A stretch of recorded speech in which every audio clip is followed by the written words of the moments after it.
जय माँ विंध्यवासिनी। आज मैं आप लोगों को अर्ध श्लोकी देवी भागवत को लेकर के बताएंगे। थोड़ा सा माता का कीर्तन कर लें। जय माँ दुर्गा जय माँ तारा दयामयी कल्याण करो। जय माँ दुर्गा जय माँ तारा दयामयी कल्याण करो। जय माँ दुर्गा जय माँ तारा दयामयी कल्याण करो।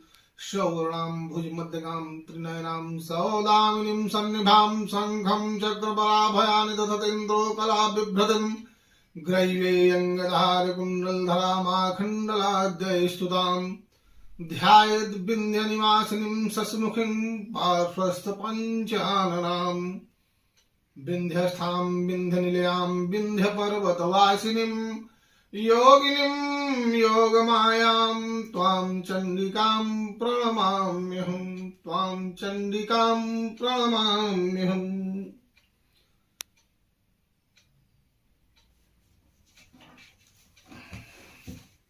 जिस प्रकार सप्त श्लोकी दुर्गा, सप्त श्लोकी गीता, पंच श्लोकी गरुड़ पुराण, चतुर्थ श्लोकी भागवत, एक श्लोकी भागवत, एक श्लोकी रामायण, एक श्लोकी योग वासिष्ठ, सार्ध श्लोकी दुर्गा, एक श्लोकी महाभारत प्राप्त होता है, उसी प्रकार अर्ध श्लोकीय देवी भागवत प्राप्त होता है, जो तात्विक दृष्टि से बड़े महत्व का है। पुराणों में देवी भागवत का एक अपना महत्वपूर्ण स्थान है। इस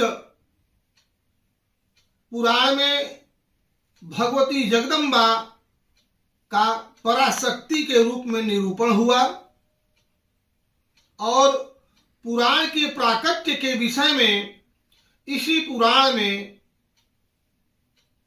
बताया गया है। जब भगवान वेदव्यास ने अपने पुत्र सुखदेव जी को गृहस्थ आश्रम ग्रहण करने का परामर्श दिया, तब ज्ञान मार्ग के प्रवर्तक सुखदेव जी ने इस गृहस्थ आश्रम को स्वीकार नहीं किया। तब वेदव्यास जी ने मोक्ष मार्ग अभिलाषी अपने पुत्र से कहा, हे महाभाग, तुम मेरे द्वारा रचित श्रीमद् देवी भागवत को पढ़ो। इसमें 12 स्कंध हैं। श्रीमद् देवी भागवत सभी पुराणों का आभूषण है। इसके सुनने मात्र से सत और असत वस्तुओं का यथार्थ ज्ञान हो जाता है। सर्वसज्ञान विज्ञानम श्रुत मात्रेण जायते। व्यास जी ने इस पुराण के प्राकट्य को लेकर के आगे बताते हुए कहते हैं कि हे महाभाग, एक समय की बात है जब महाप्रलय अवस्था में 91 के मध्य बटपत्र पर भगवान विष्णु बाल रूप में शयन कर रहे थे और बड़े ही विचार मग्न थे कि किस चिदात्मा शक्ति ने मुझे बाल रूप में उत्पन्न किया है, मैं उन्हें कैसे जानूं। इसी समय आदिशक्ति भगवती ने आकाशवाणी के रूप में आधे श्लोक में ही संपूर्ण अर्थ को प्रदान करने वाला ज्ञान को बताते हुए कहा, सर्वं खल विदमेवाहम नान्यदस्ति सनातनम, अर्थात सब कुछ मैं ही हूं और दूसरा कोई भी सनातन नहीं है।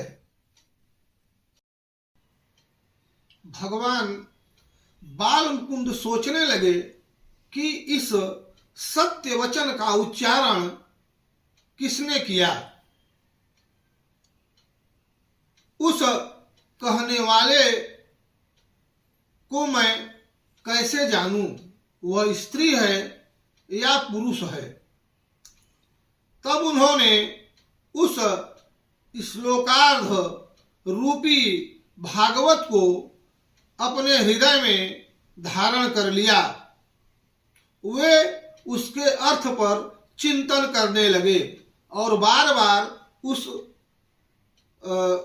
उस मंत्र का उच्चारण करने लगे।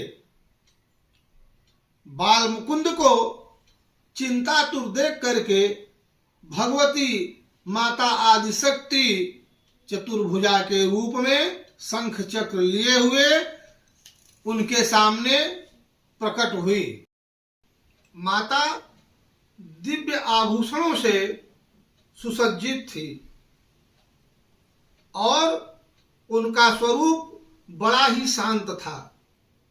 वे मंद मंद मुस्कुरा रही थी। भगवान बाल मुकुंद बाल रूप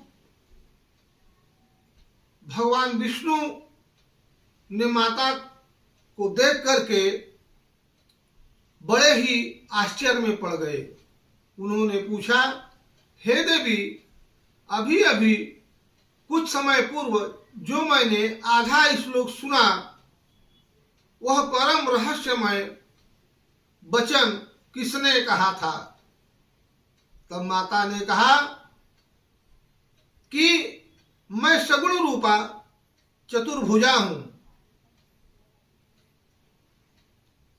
सब गुणों का आलय होते हुए भी मैं निर्गुणा हूं। वह आधा श्लोक निर्गुणा पराशक्ति ने ही कहा था।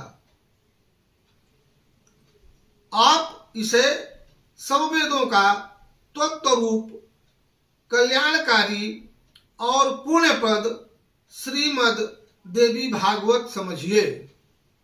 पुण्यम भागवतम विद्धिम वेदसारम शुभावहम। आप इसे सदा अपने चित्त में रखिए और कभी विस्मित मत कीजिए। यह सब शास्त्रों का सार है तथा भगवती महाविद्या के द्वारा प्रकाशित किया गया है।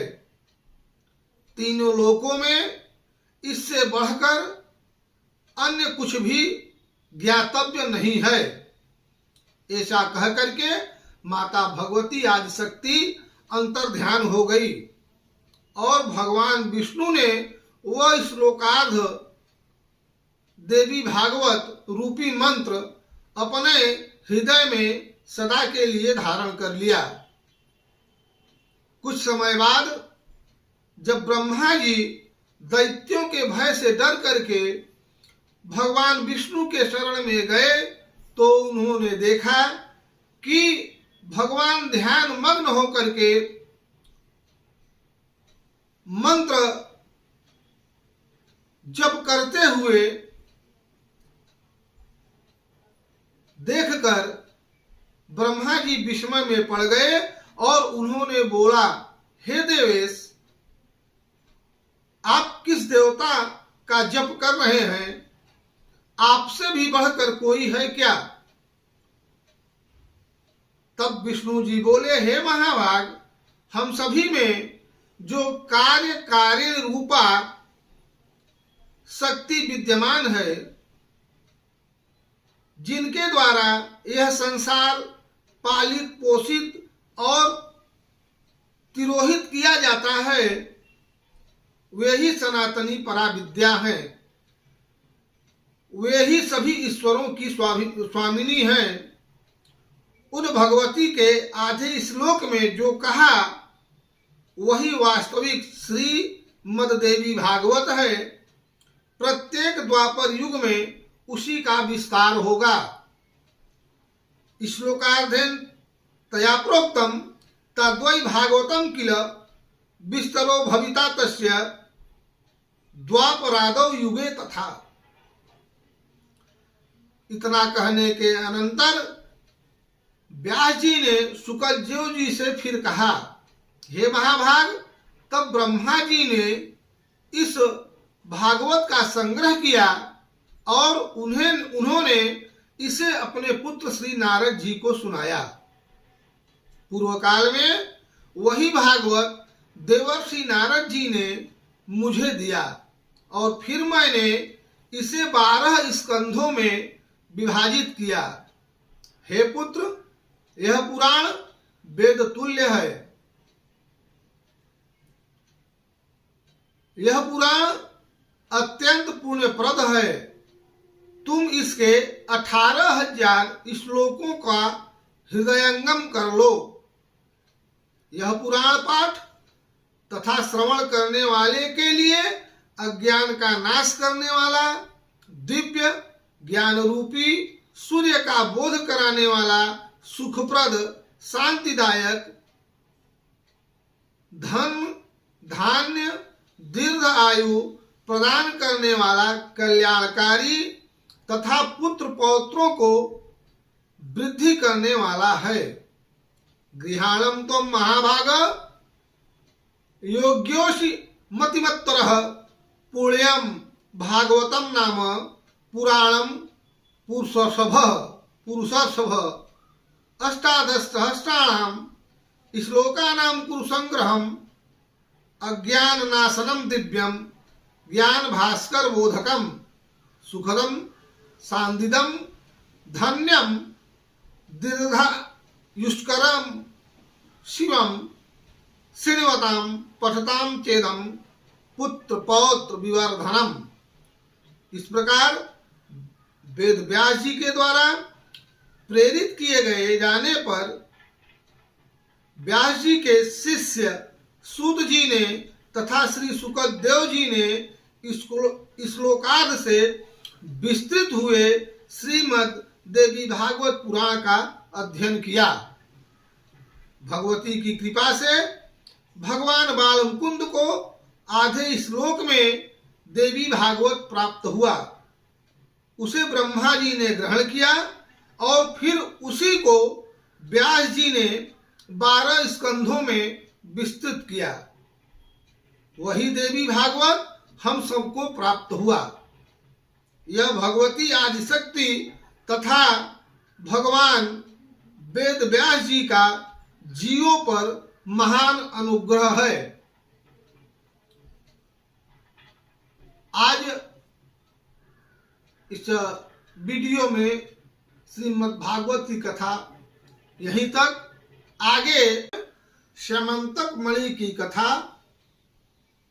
को मैं बताऊंगा।